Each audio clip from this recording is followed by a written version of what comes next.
Good day to you all, and Tony here, and you are welcome to my review of the British animated horror comedy anthology series, Grizzly Tales for Gruesome Kids, a series of cautionary tales for lovers of Scream. This show had its first run on ITV from January 4, 2000 until October 19, 2007. It was rebooted for Nicktoons UK, which ran from May 2, 2011 until November 2, 2012. It even ran on Nickelodeon UK and Nicktoons UK from 2010 to 2014. This show was created, written, directed, and produced by Jamie Ricks, the same gentleman who also penned the original Grizzly Tales books. It was co-directed and co-produced by Simon and Sarah Bohr of Wolves, Witches, and Giants fame, and it starred the voice of Nigel Planer, who voiced Uncle Grizzly and all of the characters of every story that he told. Now, I did not grow up with this show until I caught this show when I was still living in Cebu, Philippines, at the early morning hours when I caught the show on HBO. Though, to be fair, if I would have grown up in England, I would have talked like this and would have been very frightened of this show, mostly due to Uncle Grizzly's bloodshot eyes staring at me in front of the camera, and that maniacal laugh would have driven me to fright. But as time went on, I probably would have found this show rather charming and endearing in its own twisted, maniacal way. All joking aside, if I would have grown up with this show, I probably would have been frightened at the show when I was a kid, but as I grew up, I probably would have found this show really, really endearing. And as time went on, I even caught almost all the episodes on YouTube, and I found the entire show very, very enjoyable. Yes, I found the first 4 seasons really, really enjoyable, but the next few seasons just did not really hold up to the original 4, which then leads me to the story. Now, talking about the story of the show is like talking about the usual formula that we usually get from each of the episodes, what with having the opening segment of Uncle Grizzly and Spindleshanks talking about the story and giving a synopsis of the story, and at the same time introducing us to the story, and then with the middle action leading us into the story of how it builds up, and the ending segment where Uncle Grizzly gives an overall summary of what happened, all the same time torturing his pet spider Spindleshanks in a lot of insane ways. As I can tell, this show is basically Britain's popular answer to the USA's Tales from the Crypt and Canada's Are You Afraid of the Dark? What with each of these shows being anthology series and pretty much being very well known throughout our childhoods and pretty much frightening us to the bone. And with this show, it manages to inject its morality tales really, really well without being too saccharine nor too preachy. And that's one thing I really, really love about the show, and it's no surprise why it was nominated for a BAFTA. This show does not sugarcoat anything. It does not thrive on the uber saccharine, nor does it talk down to its viewers. And when it's coming from someone who is currently 24 and still finds the show extremely enjoyable, then you know damn well that this show is very accessible to anyone. It's not just for kids for them to get a good fright, but it's also for grown-ups as well, as they can find a lot of referential humor and even gallows humor, which is what this show thrives upon. It makes a great use of it without being too mean-spirited nor too disgusting. It just has a lot of fun with this show in its own twisted, maniacal way, and it just grabs you in for the ride. Now, the reason why I say that the first 4 seasons were actually my favorite seasons of the show was mostly because of the banter occurring between Uncle Grizzly and Spindleshanks. It is just so hilarious, and even though it might come off as mean-spirited and pretty mean to some viewers, I think the physical humor really, really works, as if we're watching all of these things happening between these two characters, and they really bounce off of each other really, really wonderfully.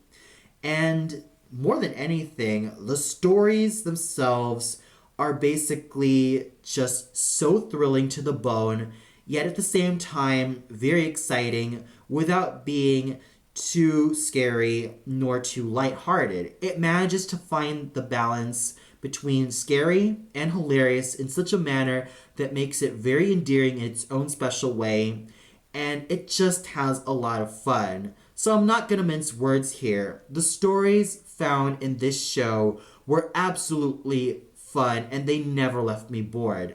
And special kudos also has to go to the opening and closing segments involving Uncle Grizzly and Spindleshanks, as they were the major highlights of each of the stories, and even the show as a whole. The reason why I felt that seasons 5 to 8 just did not hold up as much was because there was just one key element that was missing: the banter between Uncle Grizzly and Spindleshanks.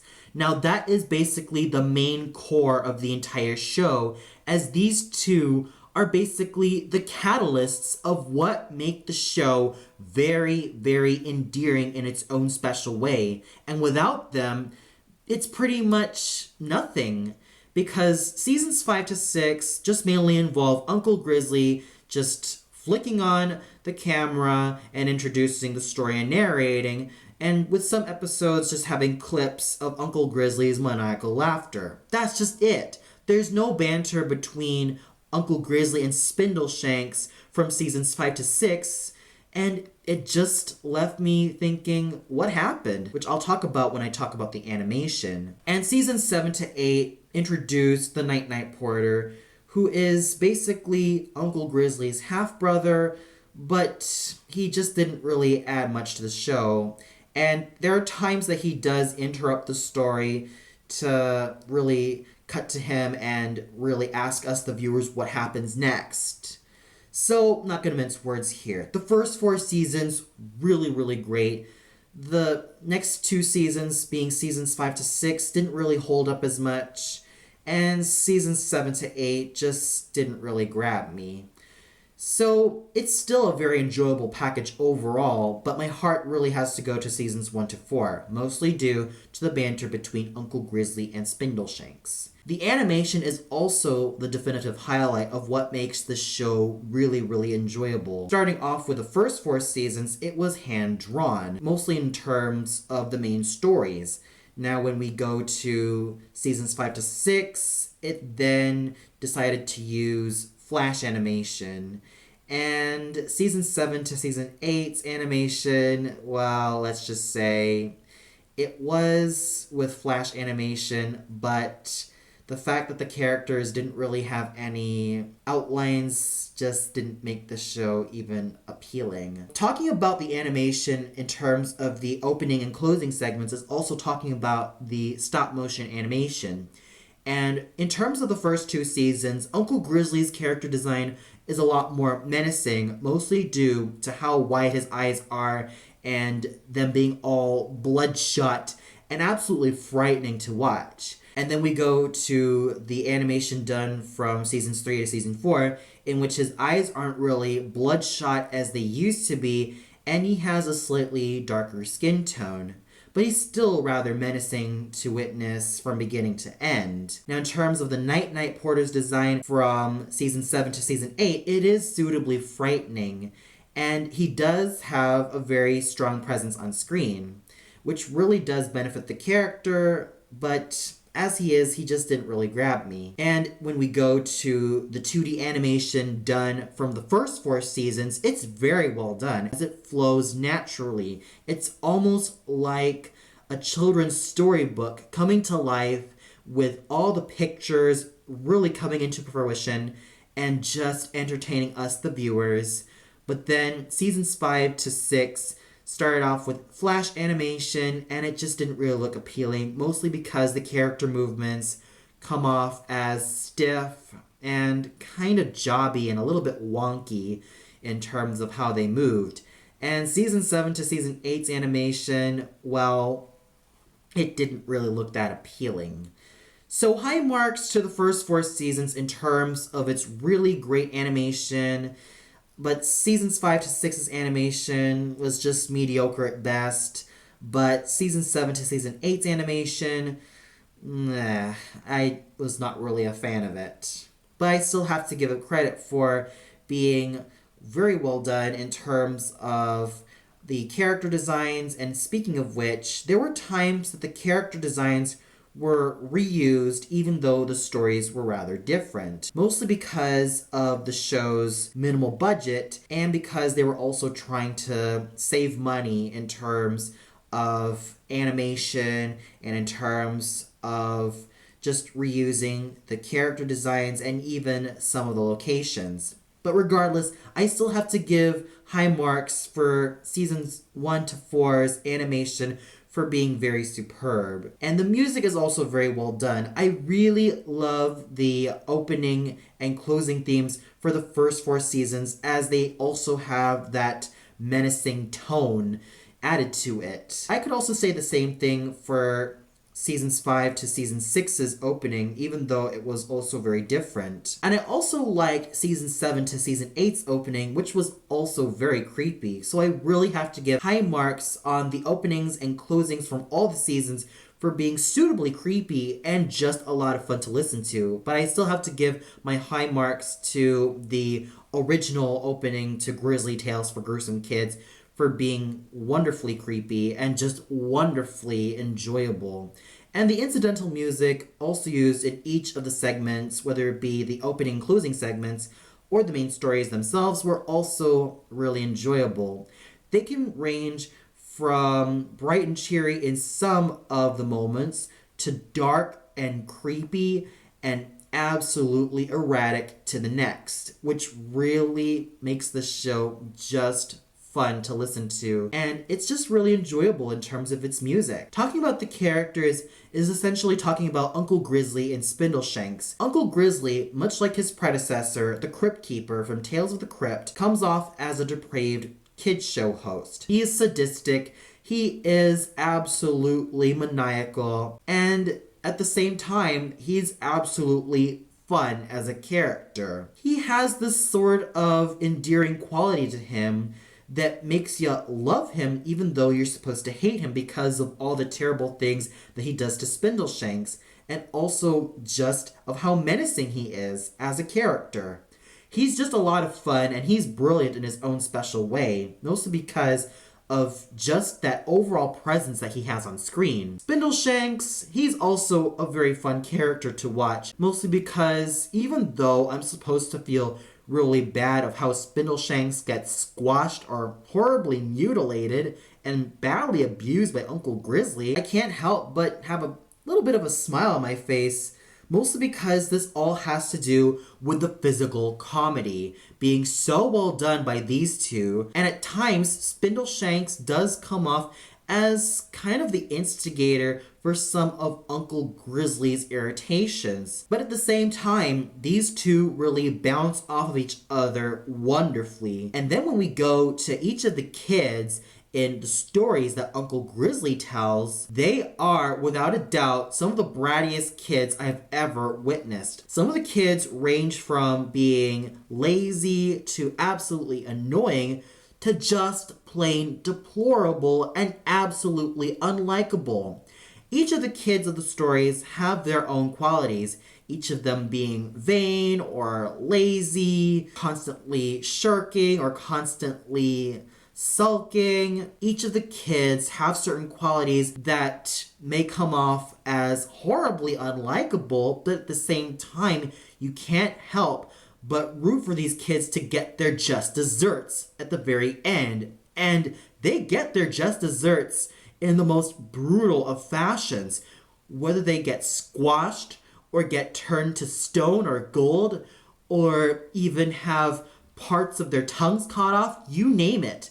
However, there are some consequences. While brutal, some of the kids actually come out alive, but for the most part, some of the kids come off dead at the end of each of the stories, with Uncle Grizzly just laughing at their demise. And that's what basically made the characters work throughout the show's entire run. And seasons 5 to season 6 just didn't really resonate with me because, like I said before, it was just the lack of Uncle Grizzly and Spindleshanks' banter. And the Night Night Porter from season 7 to season 8 basically felt like a copy and paste version of Uncle Grizzly, but he's basically a hotel owner, so there's not much to him. So overall, the characters were absolutely charming in their own special way, and I really have to give kudos to Uncle Grizzly and Spindleshanks for being the absolute stars of the show because of their comedic banters with each other and because of their own unique charms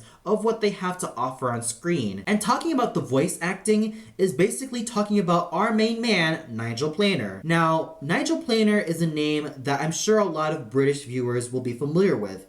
He was basically Neil from The Young Ones, and I wasn't introduced to Nigel Planer until I caught Brandon Nichols's, aka the Hardcore Kids review of Drop Dead Fred, where he talked a little bit about The Young Ones, starring Rick Mayall, Ade Edmondson, Nigel Planer, and all the other great British comedians of the time. And he mostly talked about Rick Mayall, but it was basically my first introduction to this really wonderful British actor in the form of Nigel Planer. And I did watch a few clips of The Young Ones on YouTube, and was surprised to know the difference between how Nigel Planer portrayed Neil and how he voiced Uncle Grizzly. Now, I'm sure to any viewer, that would have sounded like, oh wow, a major surprise. It was, especially for me, because I basically knew Nigel Planer as the gentleman who played Neil, the hippie from The Young Ones.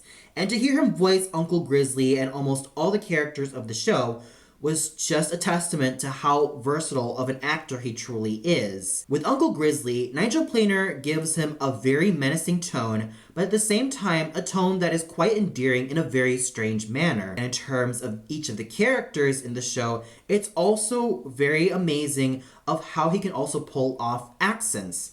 He can pull off an American accent, he can pull off a Bristol accent, he can pull off an Irish accent, he can pull off a Native American accent, he can pull off any accent under the sun in terms of each of the characters, and he knows how to modulate his voice very, very well in terms of each of the characters that he voices, which is just so thrilling. And I have to give my huge kudos to Mr. Nigel Planer for a smashingly wonderful job in terms of voicing not only Uncle Grizzly, but also maybe Spindleshanks' voice effects, and almost all the characters of the show, and especially his half-brother, the Night Night Porter. So overall, Grizzly Tales for Gruesome Kids is definitely a must-watch for almost any viewer. Whether you're a kid or whether you're a grown-up, this show is accessible to anybody. No matter how old you are, this show is guaranteed to give you such a rollickingly great time in terms of everything it has to offer. With that said, I give this entire show a well-deserved 4.5 out of 5 stars. Yes, even though the later seasons of Grizzly Tales for Gruesome Kids didn't really grow with me, I still have to say that the positives more than outweigh the negatives in terms of just how entertaining this show really is. It is just so accessible to anybody. There is a lot of great gallows humor to be found. There's a lot of thrills to be found. And it is just so endearing in its own crazy, weird way.